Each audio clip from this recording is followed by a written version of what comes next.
ابراہیم علیہ السلام بہت مہمان نواز تھے۔ منقول ہے کہ جب تک آپ کے دسترخوان پر مہمان نہیں آ جاتے آپ کھانا نہیں تناول فرماتے تھے۔ ایک دن مہمانوں کا ایک ایسا قافلہ آپ کے گھر پر اترا کہ ان مہمانوں سے آپ خوف زدہ ہو گئے۔ یہ حضرت جبرائیل علیہ السلام تھے جو 10 یا 12 فرشتوں کو ہمراہ لے کر تشریف لائے تھے اور سلام کر کے مکان کے اندر داخل ہوئے۔ یہ سب فرشتے نہایت ہی خوبصورت انسانوں کی شکل میں تھے۔ اولاً تو یہ حضرات ایسے وقت تشریف لائے جو مہمانوں کے آنے کا وقت نہیں تھا۔ پھر یہ حضرات بغیر اجازت طلب کیے دند ناتے ہوئے مکان کے اندر داخل ہوئے۔ پھر جب حضرت ابراہیم علیہ السلام حسب عادت ان حضرات کی مہمان نوازی کے لیے ایک فربہ بنا ہوا بچڑا لائے تو ان حضرات نے کھانے سے انکار کر دیا۔ ان مہمانوں کی 3 اداؤں کی وجہ سے حضرت ابراہیم علیہ السلام کو کچھ خدشہ ظاہر ہوا کہ شاید یہ لوگ دشمن ہیں، کیونکہ اس زمانے کا یہی رواج تھا کہ دشمن جس گھر میں دشمنی کے لیے جاتا تو اس گھر میں کچھ کھاتا پیتا نہیں تھا۔ چنانچہ آپ ان مہمانوں سے کچھ خوف محسوس فرمانے لگے۔ یہ دیکھ کر حضرت جبرائیل علیہ السلام نے کہا، اے اللہ کے نبی علیہ السلام، آپ ہم سے بالکل خوف نہ کریں، ہم اللہ تعالیٰ کے بھیجے ہوئے فرشتے ہیں اور ہم 2 کاموں کے لیے آئے ہیں۔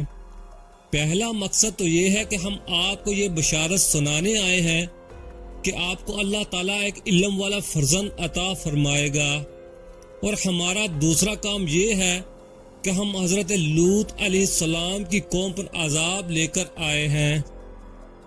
فرزند کی بشارت سن کر حضرت ابراہیم علیہ السلام کی مقدس بیوی حضرت سارہ چونک پڑی، کیونکہ ان کی عمر 99 برس کی ہو چکی تھی اور وہ کبھی حاملہ بھی نہیں ہوئی تھی۔ تعجب سے وہ چلاتی ہوئی آئیں اور ہاتھ سے اٹھا کر کہنے لگیں، کیا مجھ بڑھیا بانجھ کے بھی فرزند پیدا ہوگا؟ تو حضرت جبرائیل علیہ السلام نے کہا کہ ہاں، آپ کے رب کا یہی فرمان ہے، اور پروردگار بڑی حکمتوں والا بہت علم والا ہے۔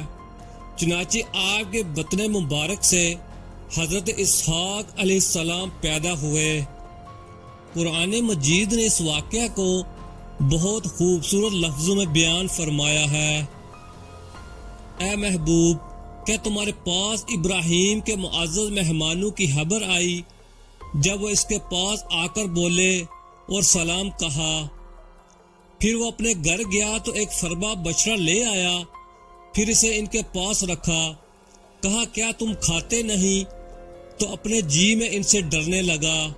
وہ بولے ڈریے نہیں، اور اسے ایک علم والے لڑکے کی بشارت دی۔ اس پر اس کی بی بی جان چلاتی ہی آئی، پھر اپنا ماتھا ٹھونکا اور بولی کیا بڑھیا بانجھ؟ انہوں نے کہا تمہارے رب نے یوں ہی فرما دیا ہے، اور وہی حکیم دانا ہے۔ معزز ناظرین، اس واقعہ سے یہ ہدایت کی روشنی ملتی ہے کہ ملائکہ کبھی کبھی انسانوں کی صورت میں لوگوں کے پاس آیا کرتے ہیں۔ چنانچہ بعض روایتوں میں آیا ہے کہ حج کے موقع پر حرم کعبہ، منع و عرفات، مزدلفہ وغیرہ میں کچھ فرشتوں کی جماعت انسانوں کی شکل و صورت میں مختلف بیس بنا کر آتی ہے، جو حاجیوں کے امتحان کے لیے خدا کی طرف سے بھیجی جاتی ہے۔ اس لیے حجاج کرام کو لازم ہے کہ مکہ مکرمہ اور منع و عرفات و مزدلفہ اور طواف کعبہ و زیارت مدینہ منورہ کے ہجوم میں ہوشیار رہیں کہ ہرگز کسی انسان کی بے ادبی نہ کی جائے اور دل آزاری نہ ہونے پائے، اور تاجروں یا حمالوں یا فقیروں سے جھگڑا و تکرار نہ ہونے پائے۔ تمہیں کیا خبر کہ یہ آدمی ہے یا آدمی کی صورت میں کوئی فرشتہ جو تمہیں دھکا دے کر یا ڈانٹ کر تمہارے حلم و صبر کا امتحان لے رہا ہے۔ یہ وہ نکتہ ہے جس عام طور پر لوگ ناواقف ہیں۔ اس لیے سفر حج میں قدم قدم پر لوگوں سے الجھتے اور جگڑتے رہتے ہیں اور بعض اوقات دنیا و آخرت کا شدید نقصان و خسارہ اٹھاتے ہیں۔